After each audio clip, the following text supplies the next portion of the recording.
Shall I? Okay. Begin, my friend. Here we go. Welcome to the Rabbit Hole Roundup, Episode 12, Cabbage Patch Matrix. Welcome back to the Yellow Planet, guys. I'm Jared Weiss. This is my good friend RJ, aka the Nunic, and together we are the Rabbit Hole Roundup, and we're ready to rock your minds today once again. Is it comment time? It's comment time. Comment of the week. But before getting into I actually first want to bring up something that I find interesting, particularly this past week, as any of you who've been following me for any period of time know by now, I've been dealing with speech challenges as a result of my whole life learning illness, but I haven't let it stop me in the slightest. But this past week, I actually got a lot of comments from people who were criticizing my speech, more people who were trying to tell me to learn how to talk, if I want to have a podcast, I have to learn how to talk. Let's address them directly. What do you think? All right, yeah, let's go right into it. Let's address them directly. Do you have a comment? And then I do. I have 3 comments in particular. All right, I'll start preparing. Rubber baby buggy bumpers, rubber baby buggy bumper. Okay, anyway, so as usual, Saki the sock puppet is here to He's back. Do the reenactment. And also, we're going to be making Saki the sock puppet a regular, and also we'll be dressing him up because spending some of that production budget of $0. We're going to get some new socks, some googly eyes. We're going to do it right. So help us out by trying to come up with a name for our sock puppet friends here. So we're running a contest. Oh, we are phone locked. We're running a contest. In the comments, let us know what you think Saki the sock puppet should be named. I'm thinking Billy the bot, anything like that. Also, it could be a weekly thing. You could name it every week, and we'll change the name of Saki the sock puppet next week, and it could be your favorite commenter because we're not going to give any light to the, and apparently these are mostly going to be negative comments because they're just so much more fun. If you do give us good comments, thank you so much. We appreciate you. But the negative ones, you're just fucking fun to roast and shit on. And you're also helping our algorithm a lot actually. Especially because the past 2 weeks my posts have been going up a lot. Yeah, and with their help, if they keep giving us negative comments, we might get such a large production budget that we can switch Saki the sock puppet to a real puppet. A real puppet. Like Joe Biden. Yeah. So let's go into Let's get into the comments. If you can't talk, don't make a podcast. Everyone making podcasts nowadays. So something that my actually wanted to get off my chest here is that I'm actually doing something 99% of people out there who don't have any speech challenges am actually too afraid, don't have the balls to do. You make a very good point with that. Thank you. Yeah. So I'm actually putting myself out there every day. This actually made me appreciate everything I'm doing so much more. Man, it actually shows me how important everything you're talking about actually is, especially because every podcast episode every clip we're actually challenging all these preconceived notions. I got a better idea. You shouldn't feel any need to defend yourself. You got a injury. You got a little bit of, but you are doing something incredible. So what I like to do is Saki the sock puppet is back on, Billy the bot's back on my hand. Spin this shit around and put it on this motherfucker. I like it. All right. Thank you. Mr. Billy. Yeah. I see you speak pretty well. Yeah, I'm a little nasally, but I do speak pretty well. I can articulate. I'm fine. I could do a podcast if I wanted to. Do you have a podcast? No, I'm afraid to share my views publicly. Oh, is that why you have an anonymous page with no videos and no clips on it, no content? You've never done anything?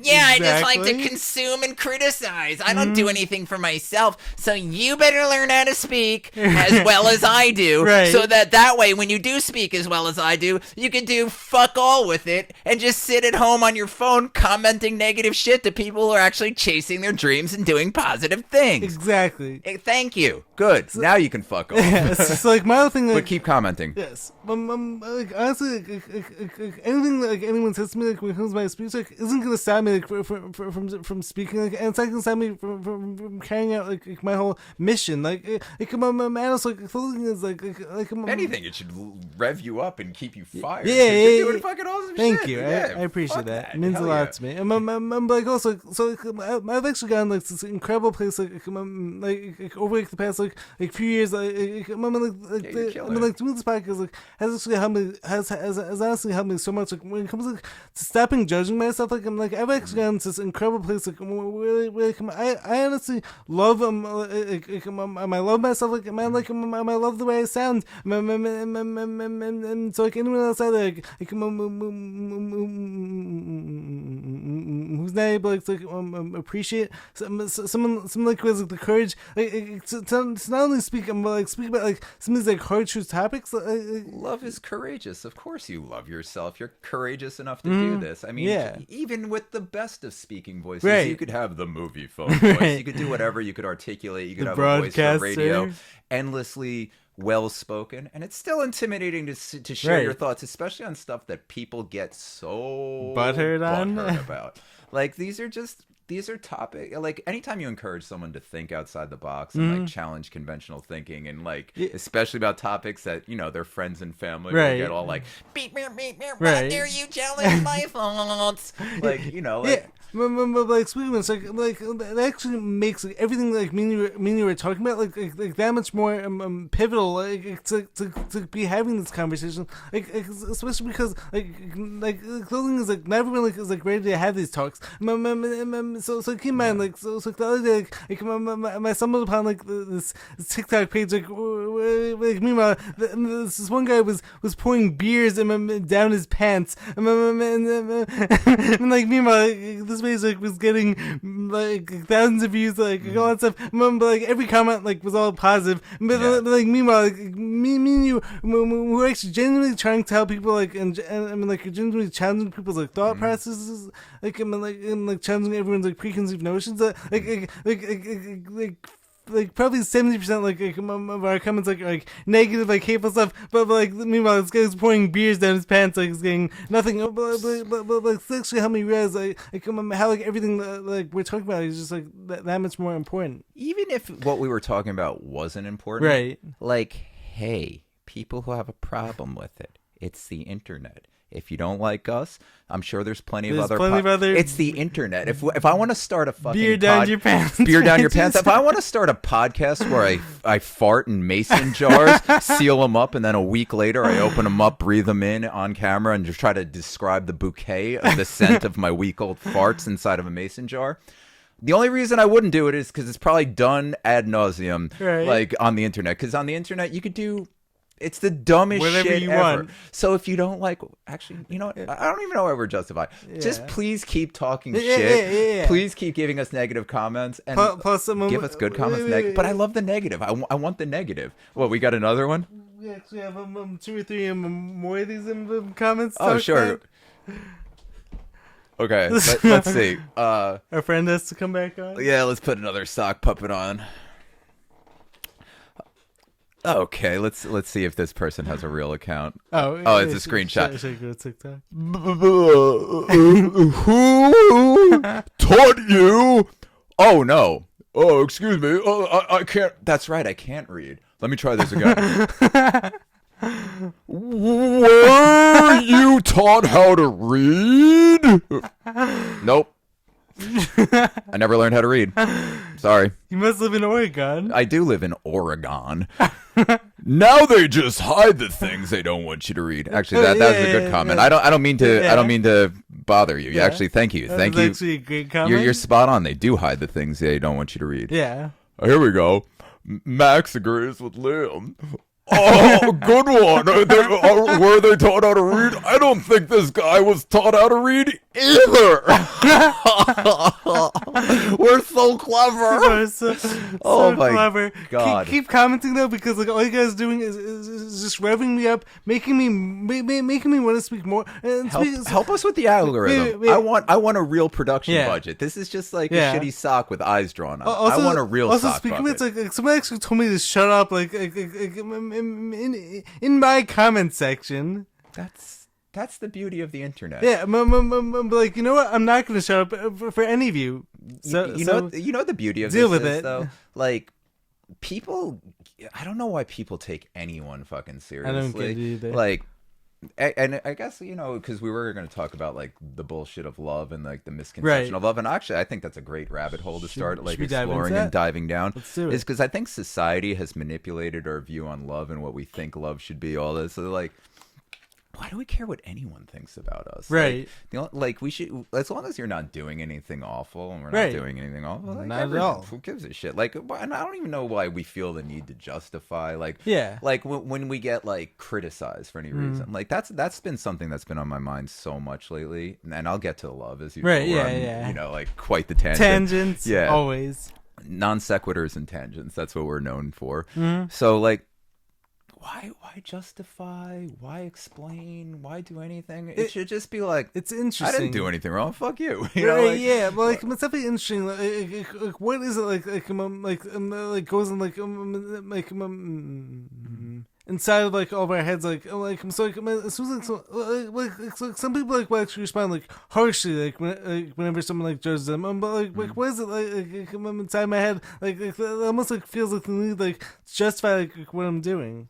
I don't know why. I think because we just see everyone around us doing it, and we're like, I don't give a shit. I say wrong stuff all the time. I watch our episodes. I'm like, our episodes are great, but I love myself, and same here. This is what I've learned. Love is just acceptance, courage, and acceptance. The courage to go into love, put yourself out there, and the courage to accept the things and change things, and it's not get butthurt. Not like honestly, I appreciate the comments. I appreciate when I misspeak and say like when I referred to glyphosate as a pesticide as opposed to an herbicide. I appreciate that. Like sometimes you bumble, sometimes you drop the ball, and that's love. I mean, when somebody corrects you, they're showing you love. Honestly, even the negative comments, like this is why I don't get butthurt about it. I love them, and they love me. But like speaking of this, like something that's interesting, like I actually find like when it comes to any of these like hating comments, so like especially someone like talking about like someone's like challenges, like which like they have like no control over it. Like what I've actually realized is like a lot of these people don't actually love themselves, like no. And also like these people like don't, so these people wouldn't be able like to handle like any of the challenges like actually overcome like on a daily basis, and so like in some ways like I actually like some small level of like sympathy like for these people, like especially because like as far as like I see like God actually gave me all these challenges. Challenges are fun. Yeah, like life's a video game. It's just giving you fun new quests. Right. Yeah. God set you off on side quests. Yeah. Like I don't even see this like as like a side quest. Like I actually see this like as being part of my game. So like as far as like I see it like I was given this challenge like especially because like I'm actually someone like who could handle them. Like speaking with like any of these commenters like who were like hating my speech, like none of them like would be able to handle them. Like all these people like will crumble and fall. Like meanwhile like I've actually turned this like into my path. Not to rehash any old topics because I still wanted to talk about the bullshit of romantic love. Right. But when God gave you those challenges and changed your path, did you have any free will in accepting them? I think I did though. In accepting them. Well, like, did those shape you into who you are now and the person you love? Well, like so speaking of like accepting them, so like something that like I actually found like interesting. Like, so during you had the choice to accept them and how you responded to them. Yes. you only would have reacted in one way because you have no free will, where most people wouldn't be doing a podcast right now. Like was You that, dove headfirst into that shit. Exactly. So it's like wasn't that like my choice to choose like my free will? So it's like there's definitely I'm double-sided like thought here, like especially because like so it's like on the one hand like I actually felt like I called like to like put out like this podcast. Or on the other hand, like, but like speaking of which, like so I actually could have like totally ignored that calling, and like I could have just like taken like some random 9-to-5 job and like.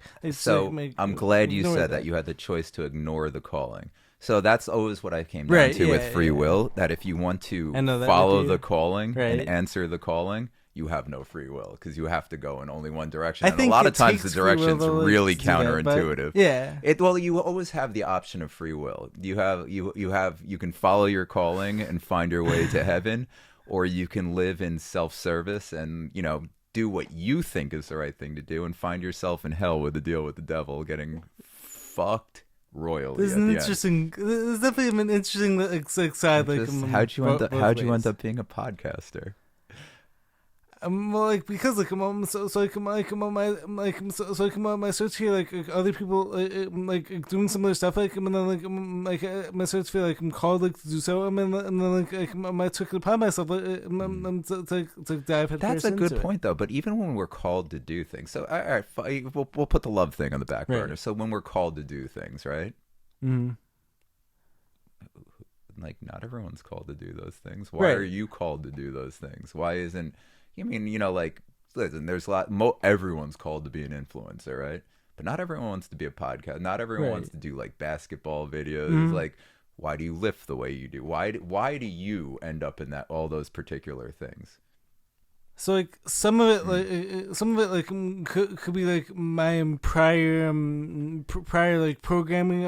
Also like some of it like could be like my past decisions like influence like this one like and so like my sort of like find like this love like for talking about things like how did those past decisions happen? It's wait so I'm like speaking of it. So like wait so like me like I'm talking about like in the past, like how like whenever it comes like the quote unquote people like who are in power or whatever, like so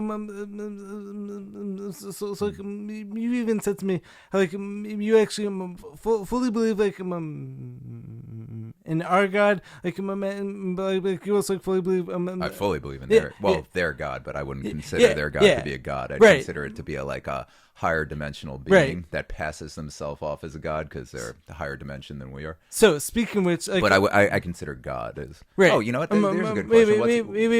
Okay. So speaking of their Satan worship or whatever you want to call it. So are you familiar when it comes to Yuval Noah Harari? Like so like he's been talking like at like the World Economic Forum about like this whole idea like when it comes to like removing people's free will, like how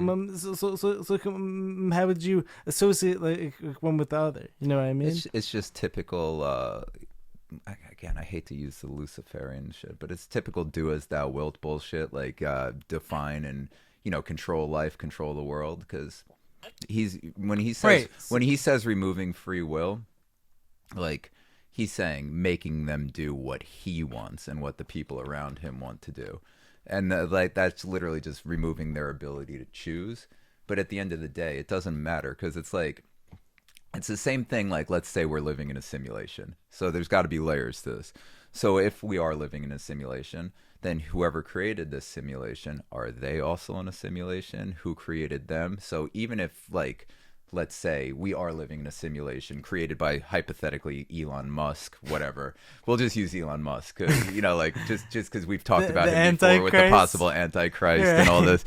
So let's say the simulation was created by Elon Musk. We find that out at some point. There's a singularity point where like everything changes and we realize that we are in and time dissolves and But that just makes him the god of the simulation. That's not the actual god. That's not the real god. So you're saying like it goes layers deep. We have other layers like so just because Yuval Harari wants to remove our free will, that doesn't mean that like that in no way, shape, or form has anything to do with God given free will or God taken free will or whatever. Like the fabric of reality is. He just wants to take away like your free will and your interaction in society. That's based on society. Then society bullshit is like far below like universal law and universal free will. Anyway, so like it's definitely a very interesting topic. Like should we actually segue? We should. So I'll say one thing. So for you watching, let's know your thoughts in the comments. Here's a cool rabbit hole for you to go down, and it requires absolutely no research, which is great. Right. Researching's boring. You don't have to read anything. You don't have to listen to anything. But like, you don't know how to read. I thought we don't know how to read, which is really this is the best type of research for morons like us who can't read and never learned how to read. Try it out. If you think this is cool and maybe this is a cool question for you, ask yourself. And again, because now this is what we're going to have to go into with love, like, and this will be really important, and like how it's not just whatever gets your genitals tingling for what you're looking at, right? So if you truly love yourself and follow what you love, and we'll get to the definition of love. Do you have any free will? Like, I want you to look back on your own life. This is the only research you have to do. Think about your choices and the things that have led you to where you are. And you just keep going back. Do you really have any say in these things? But if you wanted to become the person you wanted to become, like, you could always ignore your calling. Like, I don't have to be doing calisthenics. I don't have to be like spending like basically like I'm sleeping like 4 hours, spending every waking second I can have with my son. Like, you don't have to do these things. I could choose to do other things. I could choose to like not following my calling. And so like speaking, it's like. But if I want to do what I truly believe I'm here for, and truly believe where like I'm living my life the way it's supposed to be done, I have no options. I have no choice. But like speaking, it's like might actually also like qualify you're in question. Like might actually ask like everyone out there what each person's like definition like of free will like actually is also. You know what? I'm just gonna leave it. I think because open-ended. You know what? We've done this a lot, so I'm just gonna give my opinion on it. And I think the best evidence for this is, all right. So as I've stated many times, I believe the universe and all of creation is fractal. So obviously it expands and shrinks equally in all directions. I think like it's fractal nature. So I would have to say then. So if I were to deduce like whether or not we have free will. I guess the smartest point for me to start with, because again, I don't know what the end of my life will be like, but I certainly, understand how the beginning of my life was. Obviously, I don't remember exiting the womb, but so if I deduce my own life all the way back to its start point, I know that I have no free will because I had no perhaps I did have a selection in who my parents were and what family I was born into, what area of the world I was born into, what vehicle I was born into. Mm-hmm. But your soul, but if we make soul contract, so perhaps then we do have free will on a soul level. So maybe our soul can choose the vessel. Our soul can choose like who our parents are. Maybe our souls can choose our life path. But once we are in this human form and we are in 3 dimensions, I don't believe we have any free will if we are going to follow our soul's path. It's an interesting then the path laid out for us that will lead us to an incredibly difficult to reach paradise. Because again, in no way when I say like love these things, I'm not talking about the easy life. I'm not like, oh, I just want to be happy. They're just chasing Yo, love is fucking difficult. Like chasing love, you're probably not going to be very happy. I mean, you're going to be fulfilled, you're gonna end up, but you're going to go through a hell of a lot of hell. Like I always say, like if you're really following your path, the only way you're ever getting to heaven is crawling through hell on your fucking knees, and it's going to be difficult. It's going to be huge dedication, huge challenge. and you're gonna learn a hell of a lot about what you're made out of, and that's what I think love is. And it's like speaking of like a lot of that actually ties into my whole purpose when it came to speaking and doing this podcast. So I absolutely love myself. Speaking with I have to deal with all these people telling me how bad my voice sounds. Your voice is excellent.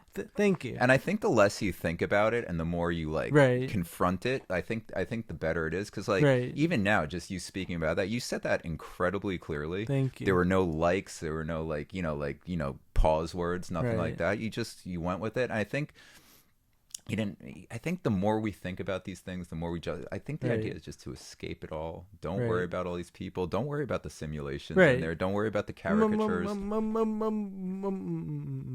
But also, speaking of as I was saying to earlier, I've actually gotten to this incredible place where I've actually, for the most part, I've actually stopped judging my speech. I've stopped judging myself so harshly. I've actually gotten this amazing place where I love myself so much. Most of that outside criticism this need for external validation it was actually stopped affecting me in a lot of ways. Also, it's a recovery process and a building process. What your speech is now, I'm sure as time progresses, that's what I think. The only thing that would piss me off about the lack of thought that goes into these comments, again, give the negative comments, but when criticizing someone on how they speak, when they're doing something that clearly helps with them delivering their thoughts in a clear and concise manner, wouldn't this be the hypocrisy? Healing. The hypocrisy of what they're doing is they're telling you to do something by discouraging you to better yourself. That's so true. And so much of life is like that, so well said. Where it's you need to get better at this by not doing. But I'm gonna shit on you for doing the thing that's gonna make you better. So speaking of so I actually saw the funniest comparison to this exact concept. So this is basically the same thing as for instance, so whenever someone gets them locked out of their email, something like that. The thing is or here, wait. So let me exchange it. So let's just say someone gets locked out of their phone. I remember the thing was within their phone, it has this whole recovery email address. Yeah. The thing is you can't actually get into your phone to actually get to the recovery email address. Yeah. So it's basically something here. Here you have all these low lives trying to tell me to learn how to talk, to work on my speech. Remember, the thing is, doing a podcast is actually me working on my speech, and so remember, so the thing is, this is actually part of my healing process. Yeah, it's just that's what I mean. You follow your intuition. Cause no one. Was that us? No. Okay. Because no one in their email or something. No one in their right. Speaking of it, emails coming through as we're talking about email recovery. That's why I think no justification, good comments, bad comments. Yeah. It's all just it doesn't matter when you're following your path, right. and that's the free will thing. Yeah. Because no one in their right mind, if they got their speech damaged, from seriously, you almost lost your life and it fucked your speech. Yeah, right. It was bad, and nobody would ever then be you know what, I'm going to go into podcasting and I'm going to do this all publicly, and this is all going to be part of my recovery. Right. Nobody would do you had no selection, and that's why I'm don't justify what you're saying. Don't worry about this. You. Honestly, they're all just funny. I like the negative comments just because they're fun to shit on. Right. The good comments are good. They make me feel good in the second, but at the end of the day, it doesn't matter unless we at the end of every show, I'm a little happy with how I did things, but I'm still endlessly pissed off at myself because I want to figure out a better way to articulate my thoughts and share my thoughts with the viewer, because this is complicated shit that we're doing about, and that's the only thing that matters. And the good comments, the bad comments, for me, it's just the bad comments are fun because it helps me articulate my thoughts better because I can make fun of them better. The good comments, cool, but like, you know, a lot of times they're not It doesn't constructive. actually- I actually like Right. constructive. I either want constructive Same here. criticism Yeah. or I want something that I can mock and use for Right. content. Yeah. So if you are a good commenter, you're a fan of what we do, I personally would like you to constructively Yeah. shit on us with love. And that's I'm with that also. and that's what I mean by so going back to love. Like I think like that at least that's how I'd show love to people. I show love to give them like really intricate and detailed feedback on what they do. Like my mom, my sister, when they cook food, I give them the most detailed feedback. Sometimes it's like, yo, there's a 2 out of 10, but why? It's never like it's a 2 out of 10 or like it's like, oh, I think you could use a little more sugar or like, you know, like consistency in this. Like speaking of this is actually like the reason that wasn't very deep and detailed. Obviously, way farther into detail. But this is like the whole like this is like the hardest part when it comes like receiving like some comment like telling me like your podcast sucks. Like the thing is like you actually tell me why anything like I said sucks because it doesn't suck. Usually what they're saying is, this is what I think happens. They don't love themselves. And like, for instance, I think those like learn to speak comments and all that is because they are a bunch of fucking weenies that, you know, like you go on their pages and they don't do anything. They don't make anything. So all they're saying to you is they're jealous of you. Yeah. And that's why I love the negative comments. And that's because like thanks for watching the whole thing. Right. Yeah. Thanks for sharing exactly why you're jealous that he or I are doing what we do. We're like, if you're making fun of the speech, then what you're saying is the only thing that you have on Jared in this instance is that you can speak with you have a more clear speaking voice. But the problem is, and what you're saying and what you're also saying in your comment that lacks all substances, other than sharing what you need to work on to learn to love yourself. And this is the problem. You need to learn to love yourself. And when you love yourself, you have to pursue the things that are incredibly difficult. You have to hold a really, really uncomfortable and mirror up and stare into the abyss and see yourself and your faults. So what you're saying to him when you're like, learn to speak, it's God never learned to read. What you're actually saying is, you can't do anything he can do. You can't lift the way he lifts. If you watch his comment, you can't play ball the way. You certainly can't dribble the way this dude dribbles.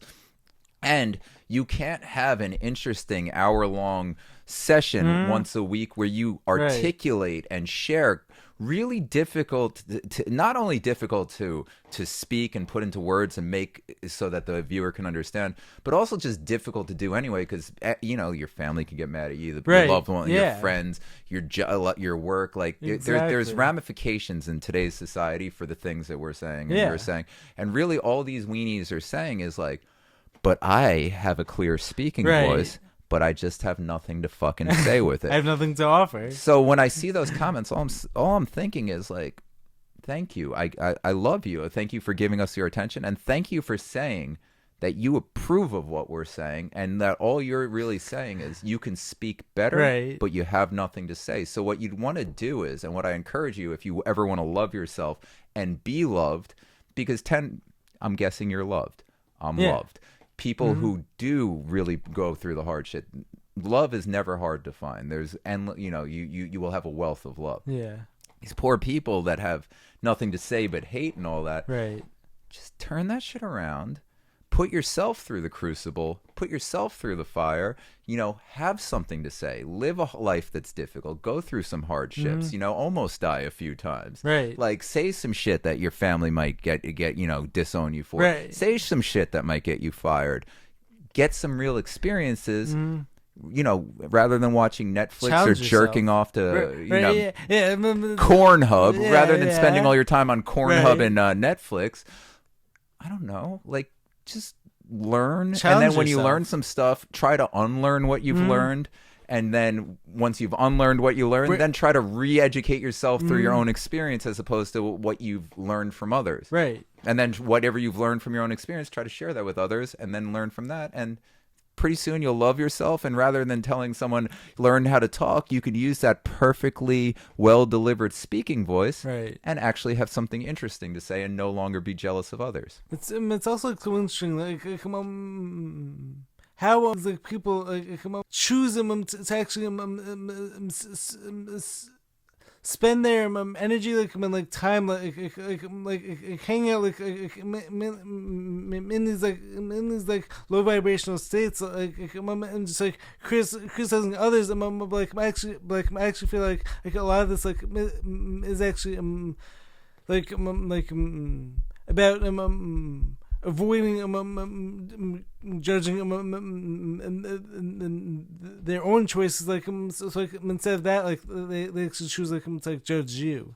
Because that's what free will gets you, my friend. I don't know about that. That's what do as thou wilt gets you, my friend. Right, interesting. Because that's what it gets you. At the end of the day, the belief in free will is really it's taking the easy road. You're like, well, the path laid out for me if I'm going to live, it's difficult. It's fucking difficult. It's not easy for you to do a fucking podcast. It's not easy for me to do half the fucking shit that I devoted my life to. It sucks. It's really painful. It's really brutal. It's really heartbreaking. It's difficult. It's endless frustration and work. Do as thou wilt is like it's the easy path. It's like all this occult bullshit, all that, like even manifesting, like all these good things, all these do as thou wilt, where you're trying to create your life and bring into it rather than following the path and just plodding along and doing it. It's easy. It's a shortcut. And where do shortcuts eventually lead you? It's always the devil's bargain. You're always at the end. You're always gonna be fucked. Mm-hmm. Always. Just. You're gonna. It's the crossroads. You're on the crossroads. That's really the metaphor of the crossroads where you meet the devil. It's usually when you find your path, you're presented with an easier option, which will have a lot more of what you think that you should get out of your life than the difficult road you're about to undertake. And that's why you meet the devil at the crossroads. And that do as thou wilt, that free will, that knowledge, it doesn't end well. It never ends well. You'll get all the shit that you want, but that's not the shit that your soul wants. That's what your body wants. That's what your time on earth. That's what three-dimensional you wants. And then at the end of your life, just like every other person, again, you look into Aleister Crowley, you look into oh my God, Anton LaVey. There's a reason at the end of their life. Anton LaVey's last words were, "Oh God, what have I done? This is wrong. This is not right. Something's wrong. What have I done?" That's why you end your life that way. Speaking of Anton LaVey, are you familiar with the whole Anton LaVey and Taylor Swift conspiracy? It's not Anton LaVey. It's his daughter Tina LaVey. Yeah, who has a house not far from us in Massapequa. Her house. You've never been to the Massapequa Devil House? I don't think I have. Oh my God, you got to go over. We should go. We should go over to Massapequa one night. For sure, dude. It's the coolest thing. So everyone knows about the podcast there. We should for real. Just be in the car. Do it in your car. My car's a hoopty. So it's so cool. Everyone knows about the Amity Horror House. Yeah, have you ever been to the Amity House? I don't know if I have been. It's just like a stupid normal white house on a canal, by the water. It honestly just looks like a nice house. There's a reason why families kept going in there. It looks like a pleasant place to raise a family and to settle down. Now that is that gonna be a really good way to segue into the whole Cabbage Patch. For real, and that is a good segue. And the Amityville Devil House. Now I'm pretty sure it was Tina LaVey's house. I'm pretty sure. I know it's connected to Anton LaVey. I know it's connected to the Church of Satan. Mm-hmm. Now, Massapequa, for those of you who aren't familiar with Long Island architecture, it's just like your normal cookie cutter, generally 2-story family houses, just mass developed developments, just an area. Probably the houses were built in late 70s, early 80s, just your average suburban cookie cutter houses. Right now, in the middle of the block, you drive down in the middle of the block, out of nowhere, they must have bought up 5 housing plots. And it's this massive, it might even be 4 stories, this massive 4-story Gothic mansion in the middle of boring Long Island suburbia. Oh my gosh. I'm talking black picket I've never fences, heard of this. Gothic architecture, just straight up, House on Haunted Hill. Obviously, that was a sanitarium. which will also tie into the Yes, Cabbage Patch Babies. exactly. But like straight out of a horror movie, like just straight out of a gothic horror movie. Haunted giant fucking mansion in the middle of suburbia. Like you're just like boring. What the? Like Amity Horror House, you go there. There's movies made about it. You're just like, right, yeah. I don't believe in ghosts necessarily. Can I live there? You see this place, you're like, oh, what am I looking at? Really? How does this exist? We gotta go. It's fucked up. Yeah, for sure. Yeah. It sounds good. Wait. So like speaking of it, so like Tina LaVey, like you're saying She is Taylor Swift. You got. Is Taylor Swift. That's one of the most like right. That one's just like open and shut case. Like a lot of them were. There's this dude on TikTok I love. It's the dude who's like, and that's a big fat dog. Like he's the greatest thing. He just does celebrities that look like historical figures. Like out of all the ones that have ever been done, Tina LaVey and Taylor Swift are just like a dead giveaway. And as Taylor keeps going like more and more into the occult, and the witchcraft, Well, like, you're showing your hand. Yeah, well, like speaking of it, so she actually started off so years ago. Like she used to be like this nice country singer girl. Was she nice country singer girl, or was she? I mean, most of her songs like are about how many dudes she got fucked and got fucked over by. She appeared to be. I mean, this nice country singer girl, but like the past like few years, she's gotten more and more. Into all the occult rituals, like and all that stuff. Yeah. So there's a good rabbit hole for you to go down. This one, if you are going to go down like the cloning or any of this, like. There's some interesting stuff when I would look deep underground military bases. Oh my god, some interesting stuff going on there. So if you are try this rabbit hole out. Just use your own judgment. Don't listen to anything anyone else has to say. Like always use your own judgment and intuition. Look at a picture of Tina LaVey. Look at Taylor Swift. Compare the two side by side. Now look at Taylor Swift's career trajectory and where she's at now and how she's evolved and how she's changed. I should say devolved. I don't know why I'm doing. This is straight left hand path. Yeah, like Taylor Swift is just straight left hand path. Yeah. So look at that and then ask yourself, am I stupid enough to not believe what I'm seeing with my own two eyes and what my brain is like? I see a pattern. There is a pattern. You are the greatest pattern recognition machine in the known universe. Use that wetware of yours and run the wetware algorithm. Look at it and just simply say, is that the same person? Does this make sense? And am I certain that what I'm seeing is what I'm seeing? Right. And if don't listen to society, don't ask for opinions. Just use your own judgment. Go down that rabbit hole. Listen to your own intuition. Listen to your own senses. Like it's like the whole school system. Like is trying to like remove all of us from. And not trying. Yeah, it's long since succeeded. Wait. All right. So like, should we get into the whole Cabbage Patch Kids scenario? Yes. All right. So, or should we start with the Matrix? I think we should dive into this Cabbage Patch Kids scenario. Let's start with the Cabbage Patch Especially because, Kids. I'm actually... Well, we brought up the sanitarium. Yeah. So historical research, Cabbage Patch Kids. Yes. Go with it. Between the years of 1854 Wait, this is a rabbit hole for you to go down. Cabbage Patch Kids. History Orphan reset. Trains. Changed history for Orphan Trains, Cabbage Patch Kids. We don't know everything. Yeah. I'm certainly no expert on this. We're just we're thinking about it. I'm actually totally new to this whole conspiracy. I just find it very interesting. So I wasn't aware of it. Like, do your own research, but Orphan Trains, Cabbage Patch Kids. So apparently, what was it? You said the 1850s. So like 1854 to 1929. Like, which actually perfectly coincides. Like when it comes to the whole like horse and buggy stuff, and like all that stuff. Like that doesn't add up. Like when it comes to all these buildings being built, like and then being torn down, like all the World's Fair stuff. Yeah, the World's Fair stuff is really. So like between 1854 and 1929. 250,000 orphan kids were basically taken from the streets. Like so, some of them we even taken from their parents' houses. Like they were taken on these trains. I think first their parents were taken from their houses and placed in sanitariums. So to help the viewer understand more context. Yeah, the more context is, so the theory behind this is with the World's Fair, like for instance, Yeah. they didn't build those things. Like they were there. Basically, the theory is, and what I like to think is like there's the theory out there is that the American Southwest and like the Americas in It general was horse and buggy. but rather than it being horse and buggy, there's theory that it's the actual real Holy Land.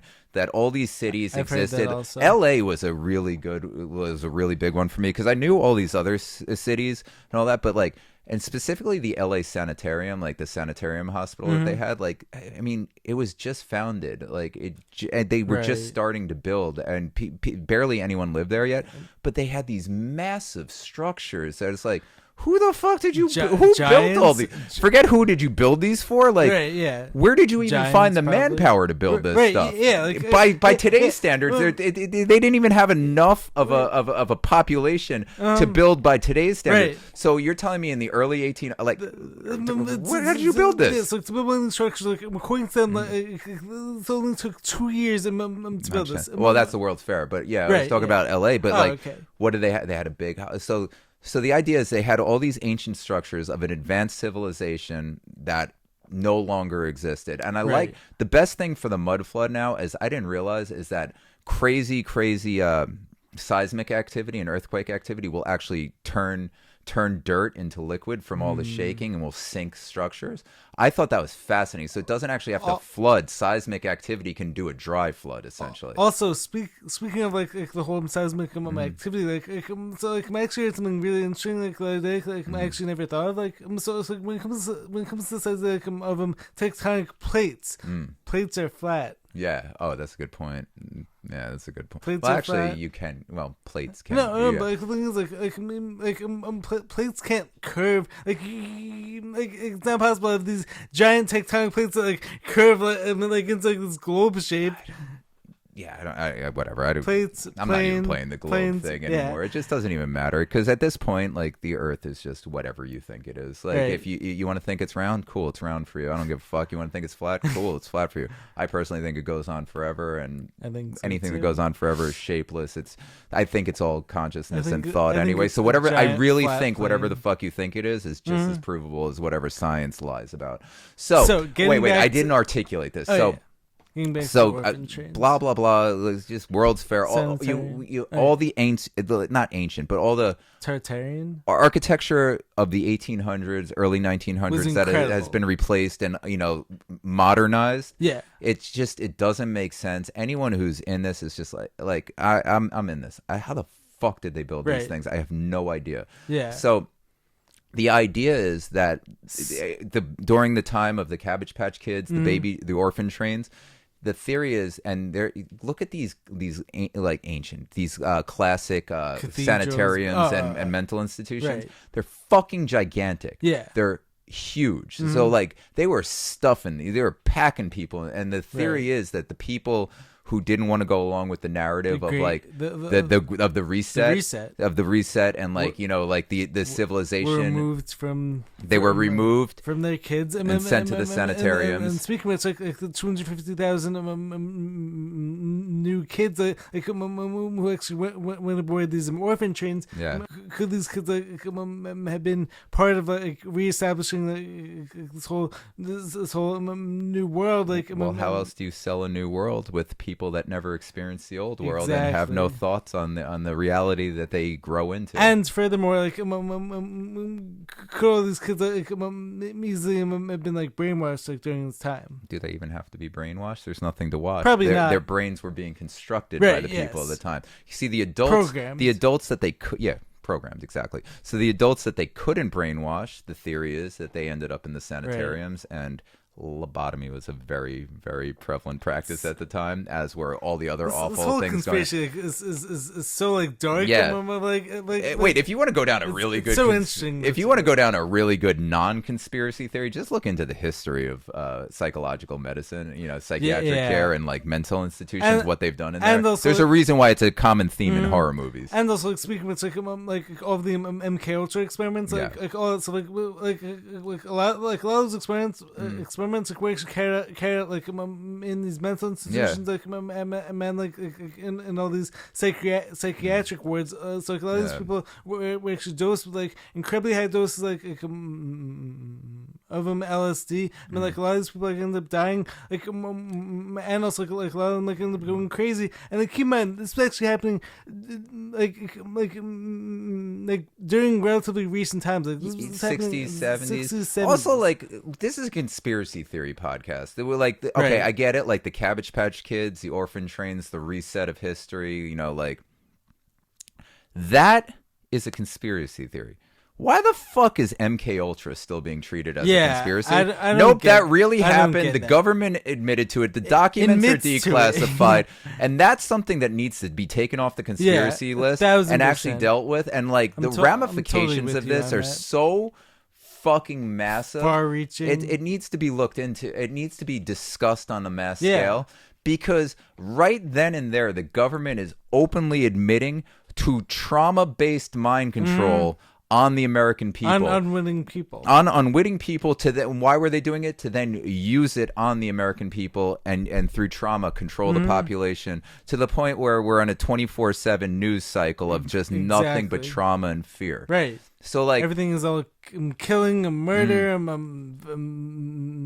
some deadly viruses there. MK Ultra needs to stop being considered a conspiracy. It needs to be spoken about in the mainstream. I'm totally with ASAP. So that. I don't know. And also like, the crazy thing is like how come the old school system never actually taught us again this. That's another thing that doesn't need to be a conspiracy anymore because John D. Rockefeller straight up said exactly what the point was with his medicine, with his schooling, with it. What? Here we go again. Because we're in a simulation. The truth is, whether or not we're actually in a reality-based simulation, which is usually what we're talking about, the reality that we experience is 100% a simulation. Right. The reality that it's simulation by society. Then there's the deeper layer of simulation of mass agreement. And then there's the smaller simulation with communal simulations. Then there's the individual simulation, and which keeps going on. I think endless fractals. It's fractals. And it's also, endless. It's the perfect segue back into whole Matrix theory. Before diving back into the whole Matrix theory, something else I actually find very interesting. You've probably never seen the movie Ready Player One. I read the book. I tried to watch the movie. I made it about 15 movie minutes was actually into. really good. Biggest piece of shit I've ever couldn't watch like it. Did you read the book? I didn't read the book. Ernest Cline did a great job on Ready Player One. Interesting. Read it, don't watch it. It's like Cloud Atlas, one of the best books I ever read. Made it also fuck you, Tom Hanks. But I made it maybe 5 minutes into that fucking movie before I wanted to puke. We're about to run out of battery. Wait, so should we put in another battery? Let's just revisit The Matrix next week. All right. Fuck. All right. I was so ready to dive into right that. there. Yeah.